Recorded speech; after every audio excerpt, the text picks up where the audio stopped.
Hello, I'm Sarah, welcome back. Today I'm here to talk to you all about our latest patchwork block. So this month we're going to be working on a windmill block, so I'm a little bit excited to start to get some different shapes out to you and start to get some interesting blocks put together. So if you selected our bright box this month, then these are the fabrics that were sent out to you. If you selected our traditional box, then these are the fabrics that we sent to you. And lastly, if you selected the Tilda box, then these are the fabrics that we sent out to you. I hope you love the fabric choices this month as much as the block. So without further ado, let's hop on over to the overhead camera and let me talk you through how we're going to get this windmill block sewn up. Okay, so starting with the regular piece block, I've got my pieces cut out as per the instructions. So I've got my light triangles, my dark triangles and my light squares. And the first thing we're going to do is we're going to pair up a dark triangle to a light triangle, right sides together. We're going to sew them down here and then press that seam to the dark side. So we've got some squares, so I'll go ahead and do that and then I will join you back when I've done that. So we have sewn our half square triangle units together and we've pressed the seam allowance to the dark side, and then I've just used my clapper on those to make those seams nice and flat. And now what we're going to do is we're going to create some rectangle units. So we're going to put two dark sides together like this and we're going to sew down this line here so we end up with 4 rectangles. So I'll go ahead and do that and I'll give those a press and then I will join you back ready to square up our rectangle units. Okay, so we've sewn those down there and then we have pressed the seams to one side and then just popped the clapper on to make them really nice and flat. So we've got 4 of those rectangle units, so we can place those to one side for the time being, and we're going to pull our squares back in.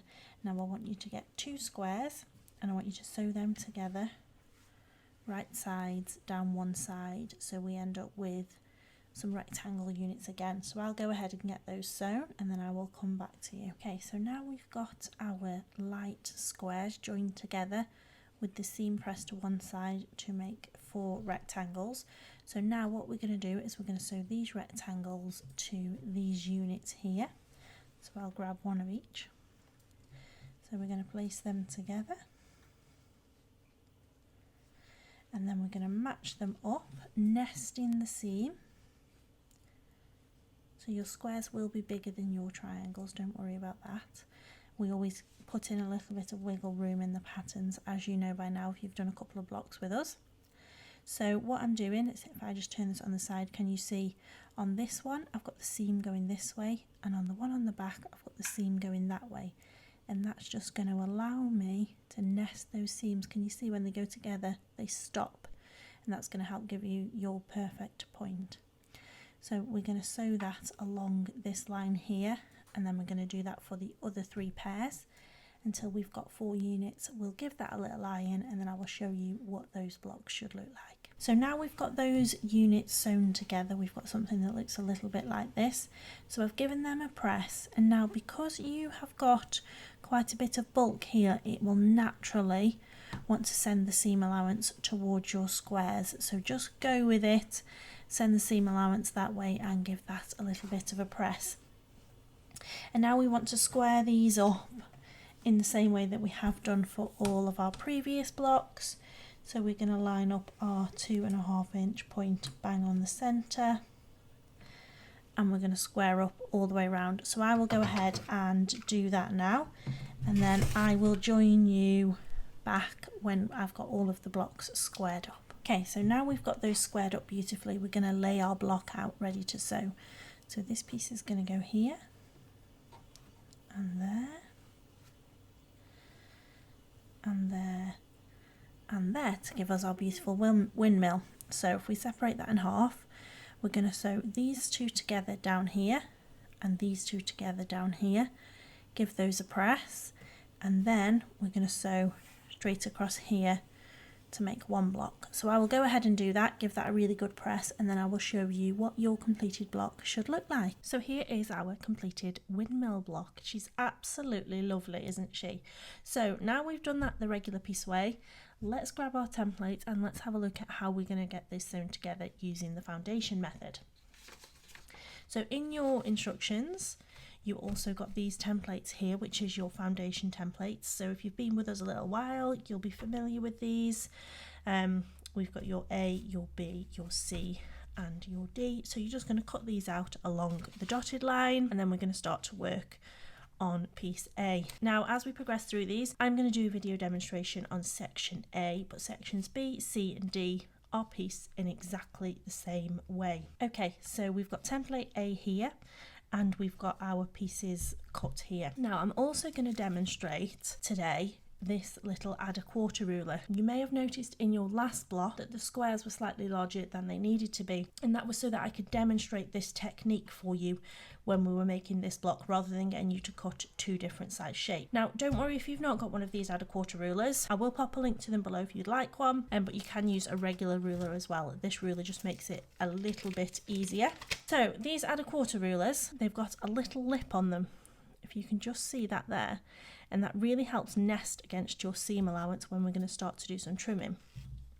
Because traditionally, when you use foundation piece templates, you don't have to pre-cut your fabric into the shapes that you're using. So we'll demonstrate here with A1 and A2 to start with, so you can understand what I'm saying. So I've just turned the template over, and if you can just see faintly the line that we're going to sew down. So let's pop that in the middle of the reverse of our template as normal, right side up, and then we're going to get this piece right side down, and we're going to pop our flat-headed pin through there. We're going to turn it round, and we are going to sew down our line here. So let me go ahead and do that, and then I will come back to you. So we've just sewn down that line between A1 and A2. Now what I want you to do is I want you to fold the paper back along that line there, and then with your add a quarter ruler or your regular ruler, so I'll demonstrate with your add a quarter first, you've got this little lip. The lip butts up against the foundation paper, so it can't go anywhere. If you haven't got one of these rulers, you can just use the 1/4 inch line and just line it up with the paper. This ruler just makes it so much easier because it really can't go anywhere. So line that up there, and then cut away, and you've got your perfect seam. You will open that back up, so you're not cutting through the paper template at all. You will open that up, give that a press as normal, and then get ready to add your second piece. So let me give this a press. Okay, so I've given that a press nice and flat now. Now we're going to put on a dark triangle, which is triangle A3. So we've purposely cut them too big so that we can get used to the art of using your foundation templates for using up scraps of fabric without having to do all your pre-cutting. So we've got this shape here. If we hold up our template, we know that it needs to cover here. So it needs to overlap, if you can just the light's just changing. This line, very faint line you can see here, we need to overlap by 1/4 or more. And the trick is, when we fold that back over, we can see that it covers the shape on the reverse. Again, making sure that you stick to the edge of your paper though, lining up this edge with here so that we're not too far across. And then we will go ahead and get that sewn. I know this might seem a little bit peculiar to start with, but this is how traditional foundation piece is used, using scrap fabrics. And I've taught you so far a very methodical way to do things. So if you find that this way isn't for you yet, don't worry about it. Stick to the method that you know, just taking care of those seam allowances, because these squares are cut 1/4 inch too big. Okay, so then I've just sewn down the line between A1 and A3 we'll take the pin out, and now you just want to fold your piece back and check that it covers the triangle that it's meant to cover on the reverse with a good bit of seam allowance. And you can just see that through the paper that it does, which is wonderful. So now, in exactly the same way that we have done before, we're going to fold the paper back along that line that we've just sewn. We're going to butt the add a quarter ruler up, and we're just going to cut across and cut off that extra seam so we've got a perfect 1/4 inch, and then I will just give that a little iron to make it sit. Okay, so the next piece we need now is this A4 piece, so we're just going to do exactly the same method. So this piece is overhanging here, so we fold that over just over 1/4 inch, so you can give yourself a little crease so you know the line that you're going to be sewing on. And I'm just going to line them up one on top of the other, and then I'll just cut the excess seam allowance off.